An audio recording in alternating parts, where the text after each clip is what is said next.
Taxation tax impose करने के process को कहा जाता है, जो कि कॉन्स्टिट्यूशन के आर्टिकल 366 में डिफाइन किया गया है। टैक्सेशन को किसी भी सोसाइटी में कॉस्ट ऑफ लिविंग की तरह कंसीडर किया जा सकता है, जो कि गवर्नमेंट के लिए एक इम्पॉर्टेंट रेवेन्यू का सोर्स होता है। टैक्सेस के पैसों से गवर्नमेंट इम्पॉर्टेंट सर्विसेज जैसे कि defence, education, health fair, infrastructure etcetera को मेंटेन करती है। कॉन्स्टिट्यूशन के आर्टिकल 265 में यह कहा गया है कि टैक्स सिर्फ लॉ के अथॉरिटी में ही कलेक्ट किया जा सकता है और किसी भी तरह से टैक्स कलेक्ट नहीं किया जा सकता है। बेसिकली टैक्सेस दो तरह के होते हैं, डायरेक्ट टैक्सेस और इनडायरेक्ट टैक्सेस। डायरेक्ट टैक्सेस किसी भी पर्सन के इनकम या उसके वेल्थ पर डायरेक्ट इम्पोज किया जाता है और इन टैक्सेस को वह पर्सन किसी दूसरे व्यक्ति से रिकवर नहीं कर सकता है, जबकि इनडायरेक्ट टैक्सेस किसी गुड्स या सर्विसेज के प्राइसेस के ऊपर इम्पोज किया जाता है और इन टैक्सेस को उस गुड्स या सर्विसेज के कंज्यूमर से रिकवर किया जाता है। इनकम टैक्स जहां डायरेक्ट टैक्सेस का एक एग्जाम्पल है, वहीं पर इनडायरेक्ट टैक्सेस का एग्जाम्पल जीएसटी और कस्टम्स ड्यूटी है। बात करें अगर इनकम टैक्स की, तो यह यूनियन लिस्ट में मेंशन किया गया है, मतलब कि इनकम टैक्स सिर्फ सेंट्रल गवर्नमेंट द्वारा ही इम्पोज किया जाता है। इंडिया में इनकम टैक्स इन 5 डॉक्यूमेंट्स के ऊपर डिसाइड किए जाते हैं: income tax act 1961, annual finance act, income tax rules, circulars और नोटिफिकेशंस और legal decisions of courts. India में इनकम टैक्स को इनकम टैक्स एक्ट 1961 के थ्रू गवर्न किया जाता है। यह एक्ट 1 अप्रैल 1962 को फोर्स में आया था। बात करें अगर फाइनेंस एक्ट की, तो पार्लियामेंट के बजट सेशन में हर साल फाइनेंस मिनिस्टर द्वारा फाइनेंस बिल को इंट्रोड्यूस किया जाता है और यही बिल बाद में फाइनेंस एक्ट बन जाता है। फाइनेंस एक्ट के फर्स्ट शेड्यूल में 4 पार्ट्स होते हैं। फाइनेंस एक्ट का first part current assessment year के एप्लीकेबल रेट्स को स्पेसिफाई करता है। फाइनेंस एक्ट का part 2 TDS means tax deduction at source के रेट्स को स्पेसिफाई करता है, जबकि इस शेड्यूल का पार्ट 3 सैलरीज पर लगने वाले टैक्सेस के रेट्स को स्पेसिफाई करता है, जबकि शेड्यूल का पार्ट 4 नेट एग्रीकल्चरल इनकम को कंप्यूट करने के लिए रूल्स को स्पेसिफाई करता है। Income tax rules CBDT means central board of direct taxes के द्वारा फ्रेम किए गए रूल्स को कलेक्टिवली कहा जाता है। सीबीडीटी के द्वारा ही डायरेक्ट टैक्सेस को एडमिनिस्टर किया जाता है। सर्कुलर्स के द्वारा सीबीडीटी डिफरेंट प्रॉब्लम्स या डाउट्स को क्लैरिफाई करती है। ये सर्कुलर्स इनकम टैक्स डिपार्टमेंट के लिए तो बाइंडिंग होते हैं, मगर एसएससीज के लिए ये बाइंडिंग नहीं होते हैं। नोटिफिकेशंस सेंट्रल गवर्नमेंट के द्वारा किसी एक्ट या किसी भी प्रोविज़न को इनैक्ट करने के लिए यूज़ किया जाता है। ये नोटिफिकेशंस बोथ डिपार्टमेंट और एसएससीज के ऊपर इक्वली बाइंडिंग होते हैं और डिपार्टमेंट और एसएससीज के बीच में किसी भी डिस्प्यूट को रिजॉल्व करने के लिए कोर्ट्स डिसीजंस देते हैं। किसी भी इंडिविजुअल पर लगने वाला इनकम टैक्स उस इंडिविजुअल के रेसिडेंशियल स्टेटस पर डिपेंड करता है। टैक्सेशन के पर्पस के लिए रेसिडेंशियल स्टेटस को 3 तरह से डिवाइड किया जाता है: resident and ordinarily resident, resident but not ordinarily resident और नॉन रेसिडेंट। किसी भी इंडिविजुअल के रेसिडेंशियल स्टेटस को उस इंडिविजुअल के इंडिया में स्टे के नंबर ऑफ डेज पर डिवाइड किया जाता है। अगर कोई इंडिविजुअल प्रीवियस ईयर में 182 डेज या उससे अधिक इंडिया में रहा हो, या फिर उस इंडिविजुअल ने लास्ट 4 ईयर्स में इंडिया में 365 डेज या उससे अधिक रेसिडेंट किया हो और प्रीवियस ईयर में उसका इंडिया में स्टे 60 डेज या उससे अधिक रहा हो, तो उससे इनकम टैक्स पर्पस के लिए इंडिया का रेसिडेंट माना जाएगा। डीम्ड रेसिडेंट: अगर कोई इंडियन सिटीजन का total income other than income from foreign sources previous year में 15 लाख या उससे अधिक रहा हो और किसी दूसरी कंट्री में रेसिडेंट के कारण उसका टैक्स लायबिलिटी कुछ भी नहीं हो, तो उसे डीम्ड रेसिडेंट माना जाएगा। सैलरी हेड में होने वाले इनकम से related provisions income tax act के सेक्शन 15, 16 और 17 में मेंशन किए गए हैं। इन प्रोविजंस को समझने से पहले हमें सैलरी से रिलेटेड कुछ इम्पोर्टेंट कॉन्सेप्ट्स को समझ लेना चाहिए। सैलरी के लिए एम्प्लॉयर एम्प्लॉय का रिलेशनशिप होना ज़रूरी है। जब कोई एम्प्लॉयर अपने एम्प्लॉय को उसके सर्विस के अगेंस्ट में कुछ पेमेंट करता है तब उसे सैलरी कहते हैं। सैलरी होने के लिए एम्प्लॉयर और एम्प्लॉय के बीच में पेयर और पे का रिलेशनशिप होना ज़रूरी होता है। एम्प्लॉयमेंट फुल टाइम और पार्ट टाइम दोनों ही हो सकता है। सैलरी के एक्रू या बकाया होने के बाद अगर कोई एम्प्लॉय उस सैलरी को फोरगो करता है तो भी उसे उस सैलरी का एक यूज ही समझा जाएगा और उस एम्प्लॉय को उस इनकम पर इनकम टैक्स देना पड़ेगा। लेकिन अगर कोई एम्प्लॉय पब्लिक इंटरेस्ट में अपने सैलरी को सेंट्रल गवर्नमेंट के पास सरेंडर करता है तो उसे उस इनकम पर इनकम टैक्स नहीं देना पड़ेगा। अगर किसी इंडिविजुअल का सैलरी इंडिया में उसके दिए गए सर्विस के कारण अक्रू होता है, चाहे उसका पेमेंट इंडिया के बाहर ही क्यों ना हुआ हो, तो उस इंडिविजुअल को उस इनकम पर इनकम टैक्स इंडिया में पेमेंट करना पड़ेगा। जैसे कि अगर कोई एम्प्लॉय जो इंडिया में सर्विस करता था और अब रिटायरमेंट के बाद विदेश में जाकर के रह रहा है तो भी उसे अपने दिए गए पेंशन पर इनकम टैक्स इंडिया में पेमेंट करना ही पड़ेगा। लेकिन इसमें भी कुछ एग्जेम्पशंस होते हैं। इनकम टैक्स एक्ट का सेक्शन 15 बेसिस ऑफ चार्ज से डील करता है। सैलरी के केस में टैक्स का बेसिस ड्यू या रिसीट दोनों में से कोई भी हो सकता है। लेकिन अगर किसी इंडिविजुअल के सैलरी जो कि उसे एडवांस में मिल चुका है उस पर पहले ही टैक्स दे चुका है तो उसे बाद में उस पर टैक्स देने की कोई ज़रूरत नहीं है। मतलब कि अगर किसी इंडिविजुअल ने अपनी सैलरी पेड एडवांस पर पेमेंट के ईयर पर ही टैक्स पेमेंट कर दिया है तो उसे सब्सिक्वेंट ईयर में उस पर टैक्स देने की कोई ज़रूरत नहीं है। इनकम टैक्स के पर्पज़ के लिए सैलरी में बोथ मॉनेटरी और नॉन मॉनेटरी बेनिफिट्स को इंक्लूड किया जाता है। मॉनेटरी बेनिफिट्स में जहां basic salary, bonus, commission, allowance etcetera include होते हैं, वहीं नॉन मॉनेटरी बेनिफिट्स में housing accommodation, medical facility, interest free loan etcetera include होते हैं। सेक्शन 17(1) के अंतर्गत सैलरी में इन चीज़ों को इंक्लूड किया जाता है: वेजेस, एन्यूटी या पेंशन, ग्रेच्युटी, कोई फीस, कमीशन, परक्विजिट्स या प्रॉफिट्स इन ल्यू ऑफ और in addition to any salary और wages, any advance of salary, any payment for leave encashment, provident fund या फिर सेंट्रल गवर्नमेंट या किसी अन्य एम्प्लॉयर द्वारा किसी एम्प्लॉय के पेंशन फंड में किया गया कंट्रीब्यूशन, इन सब को सैलरी में ही रखा जाता है। इन अलाउंसेस के कुछ कंपोनेंट्स जहां फुल्ली टैक्सेबल होते हैं वहीं कुछ कंपोनेंट्स पार्शली टैक्सेबल और कुछ कंपोनेंट फुल्ली एग्जेम्प्ट होते हैं। न्यू और ओल्ड टैक्सेशन रेजिम में इन चीज़ों को फुल्ली टैक्सेबल रखा गया है। Entertainment allowance, dearness allowance, over time allowance, fixed medical allowance, city compensatory allowance, interim allowance, servant allowance, project allowance, tiffin, lunch, dinner allowance या किसी अन्य तरह का cash allowance, warden allowance, non practising allowance या transportation allowance other than blind, deaf, dumb, orthopedically handicapped employ.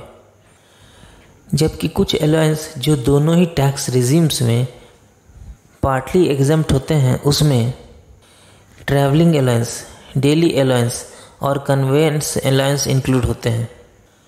Travelling allowance किसी भी employ को उसके ऑफिशियल पर्पस के लिए टूर और ट्रैवल का कॉस्ट मीट करने के लिए अलाउंस दिया जाता है। जबकि डेली अलाउंस किसी एम्प्लॉय को उसके डेली चार्जेस को मीट करने के लिए ड्यूरिंग हिज टूर और period of journey in connection with transfer में दिया जाता है। और कन्वेंस अलाउंस उसके वर्क प्लेस के ट्रैवल के एक्सपेंडिचर को मीट करने के लिए दिया जाता है। किसी भी इंडियन सिटीजन द्वारा देश के बाहर किया गया सर्विस के लिए उसे जो पेरिक्विजिट्स या अलाउंस दिए जाते हैं वो दोनों ही रेजिम में टैक्स फ्री होते हैं। एन्यूटी या पेंशन भी टैक्सेबल होता है। पेंशन्स बोथ कम्यूटेड और अनकम्यूटेड हो सकते हैं। अनकम्यूटेड पेंशन जहां एक पेंशनर द्वारा पीरियडिकली रिसीव किया जाता है, वहीं कम्यूटेड पेंशन एक पेंशनर द्वारा लंपसम के रूप में रिसीव किया जाता है जो कि उसे इमीडिएटली रिसीव हो जाता है।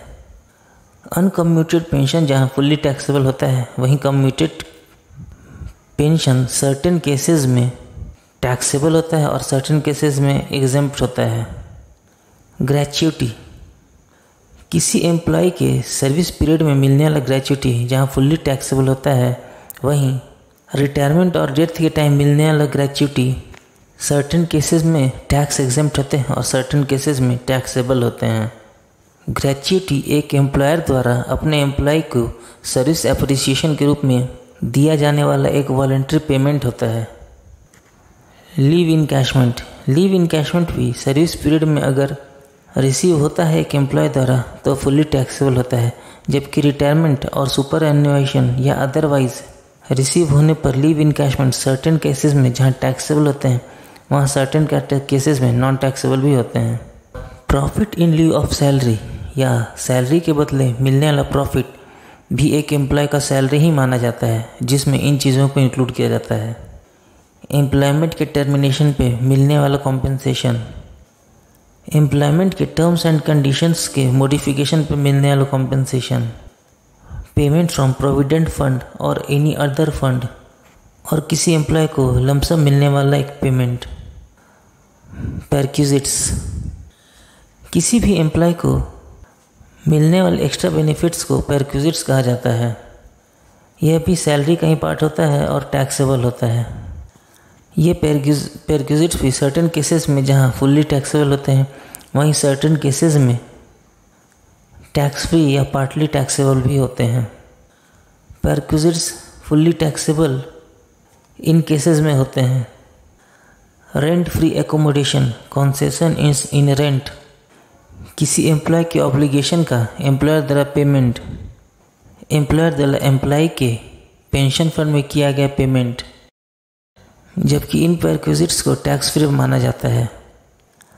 Telephone facility, transportation facility, privilege passes या tickets, refreshment, subsidised lunch, recreational facilities, leave travel allowance, किसी एम्प्लॉय के ट्रेनिंग के ऊपर होने वाला खर्चा, मेडिकल फैसिलिटी, कॉन्वेंस फैसिलिटी और rent free official accommodation. Deductions from salary, salary में से इन कंपोनेंट्स को रिड्यूस करने के बाद ही उन पर इनकम टैक्स चार्ज किया जाता है। स्टैंडर्ड डिडक्शन, जो कि 50,000 या सैलरी का टोटल अमाउंट अगर वो 50,000 से कम हो तो। सेकेंड, इंटरटेनमेंट अलाउंस, जो कि बेसिक सैलरी का 1/5 या फिर 5,000 या फिर एक्चुअल इंटरटेनमेंट अलाउंस रिसीव्ड होना चाहिए। और एम्प्लॉयमेंट पर लगने वाला professional tax. Income tax act के सेक्शन 10 में जो आइटम्स मौजूद होते हैं उन्हें ग्रॉस टोटल इनकम कैलकुलेट करते समय एक्सक्लूड कर दिया जाता है। ये ग्रॉस टोटल इनकम का पार्ट ही नहीं होते हैं। लेकिन अगर income tax new tax regime के अंदर फाइल किया जाता है तो इन आइटम्स को एग्जेम्प्ट नहीं किया जाता है। लेकिन चैप्टर 6A और सेक्शन 10AA के अंतर्गत कुछ ऐसे इन्वेस्टमेंट और कंट्रीब्यूशन सर्टेन इंस्ट्रूमेंट्स में प्रिस्क्राइब्ड होते हैं जिन्हें पहले तो ग्रॉस टोटल इनकम में इंक्लूड किया जाता है, लेकिन बाद में उन पर रिडक्शंस अलाउड होता है। इनमें सर्टेन इन्वेस्टमेंट्स जैसे NPS में कंट्रीब्यूशन, PPF में कंट्रीब्यूशन एट्सेट्रा इंक्लूड होते हैं। इसके लिए रेलिवेंट सेक्शंस सेक्शन 80C से लेकर 80U और section 10AA of income tax act 1961 होता है। अगर कोई SEC ओल्ड टैक्स रेजिम में टैक्स फाइल करता है तो उसके पास 80C से 80U तक अवेलेबल डिडक्शंस को एक्सरसाइज करने का ऑप्शन होता है। सारे डिडक्शंस को मिला करके किसी भी केस में उसका टोटल डिडक्शन उसके टोटल ग्रॉस इनकम से अधिक नहीं होना चाहिए। सेक्शन 80C के तहत डिडक्शन के लिए एलिजिबल पेमेंट की मैक्सिमम लिमिट 1.5 लाख होती है। इस सेक्शन के तहत इन पेमेंट्स को रखा जाता है। Life insurance premium, contribution to public provident fund, SPF, RPF and approved superannuation fund, repayment of housing loan taken from government bank, LIC, specified employer et cetera, tuition fee to any Indian university, college, school और full time education of any 2 children, term deposit for a period of not less than 5 years with scheduled bank or post offices, subscription to notified bonds of NABARD और senior citizen saving scheme account etcetera. Section 80cc के अंतर्गत certain pension fund में किया गया contribution, जैसे कि LIC pension fund में किया गया कंट्रीब्यूशन डिडक्शन के लिए एलिजिबल होता है। सेक्शन 80cc(d) के अंतर्गत सेंट्रल गवर्नमेंट के पेंशन स्कीम में किया गया कंट्रीब्यूशन डिडक्शन के लिए एलिजिबल होता है।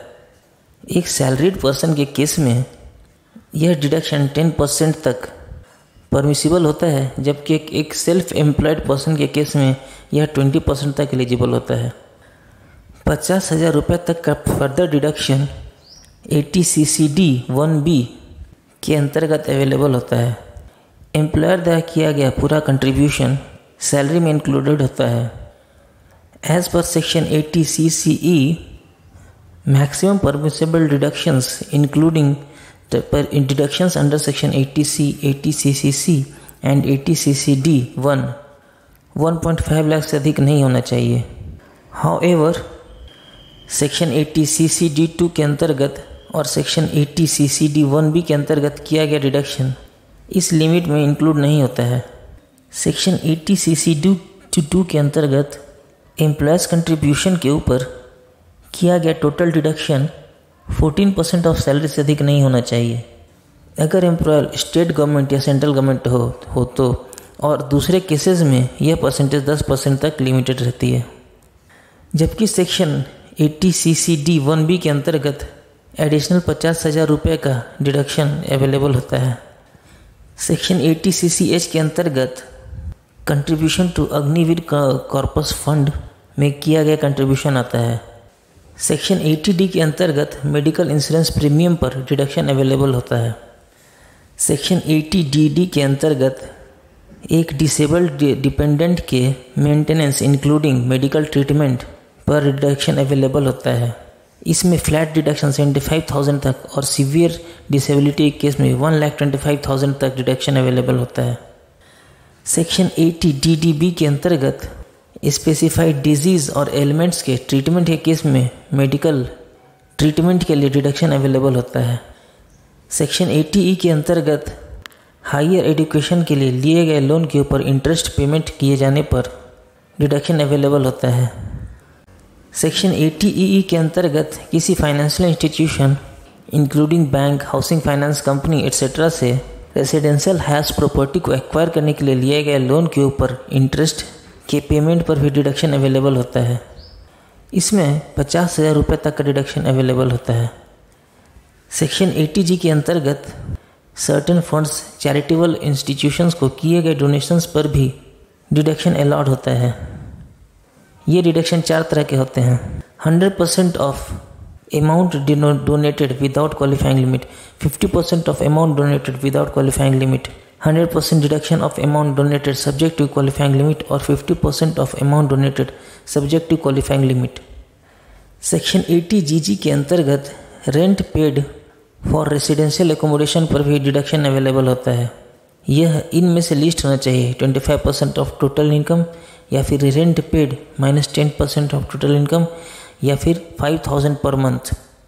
लेकिन अगर वह रेसिडेंशियल एकोमोडेशन उस एसएससी द्वारा या उसके फैमिली, उसके स्पाउस द्वारा या उसके माइनर चाइल्ड एट्सेट्रा द्वारा ओन किया जाता हो तो उसे यह डिडक्शन अवेलेबल नहीं होगा। सेक्शन 80GGA के अंतर्गत किसी इंडिविजुअल द्वारा किया गया donation for scientific research and rural development. Section 80GGB के अंतर्गत किसी कंपनी द्वारा पॉलिटिकल पार्टी को दिया गया डोनेशन, और सेक्शन 80GGC के अंतर्गत किसी इंडिविजुअल द्वारा किसी पॉलिटिकल पार्टी को दिया गया डोनेशन डिडक्शन के लिए अवेलेबल होता है।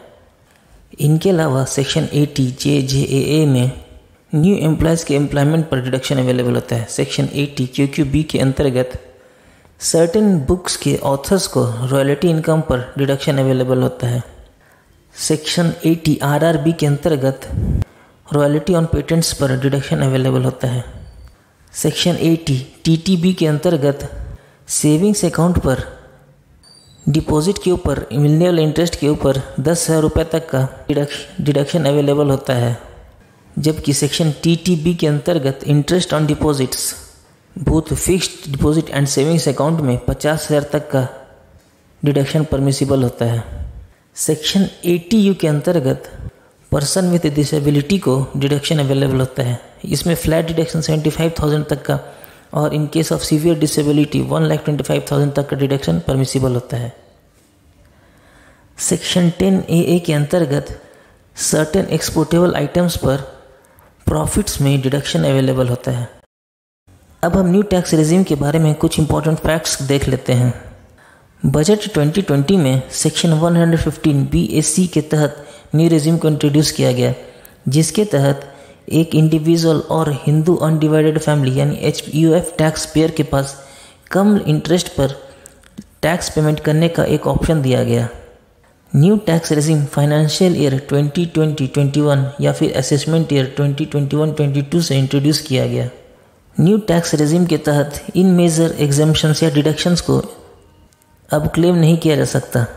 Standard deduction under section 80 TTA और 80 TTB professional tax and entertainment allowance on salaries, leave travel allowance, house rent allowance, minor child income allowance, helper allowance, children education allowance, other special allowance, interest on housing loan on the self-occupied property or vacant property, Chapter 6A deduction, except Section 80CCD2 and 80JJAA. Means Chapter 6A में available deductions जो कि Section 80C, 80D, 80E etc. में available हैं, अब claimable नहीं होंगे। Exemption or deduction for any other perquisite or allowance, implies own contribution to NPS और donation to political party or trust etc. अब claimable नहीं है न्यू टैक्स रेजिम में।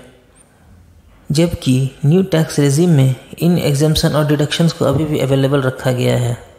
Transport allowance in case of specially abled person, conveyance allowance, any compensation received to meet the cost of travel on tour और transfer, daily allowance received to meet the ordinary regular charges or expenditure incurred on account of absence from regular place of duty, perquisites for official purposes, exemption on voluntary retirement under section 10(10)(c), gratuity under section 10(10) and leave encashment under section 10(10)(aa), interest on home loan on let out property, gifts up to ₹50,000, deduction for employees' contribution to NPS account under section 80 CCD2, deduction for additional employee cost, section 80 JJA। New tax regime के introduce होने के बाद अब एसएससीज को financial year के beginning में एक tax regime को चूज़ करना ज़रूरी होगा। इसके लिए किसी भी एसएससी को एग्जिस्टिंग टैक्स रेजिम और न्यू टैक्स रेजिम में लगने वाले इनकम टैक्स को कंपेयर कर लेना चाहिए, उसके बाद ही टैक्स रेजिम को चूज़ करना चाहिए। यह वीडियो आपको कैसा लगा आप हमें कमेंट सेक्शन में बता सकते हैं।